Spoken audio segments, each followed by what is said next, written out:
தில்லையுள் கூத்தனே தென்பாண்டி நாட்டானே அல்லல் பிறவி அறுப்பானே ஓ என்று சொல்லக்கரியானே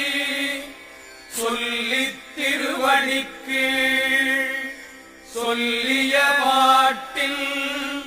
பொருள் உணர்ந்து சொல்லுவார் செல்வர் சிவபுரத்தில் உள்ளார் சிவனடிக்கு பல்லோரும் ஏத்த பணிந்து தென்னாடுடைய சிவனே போற்றி என் நாட்டவர்க்கும் இறைவா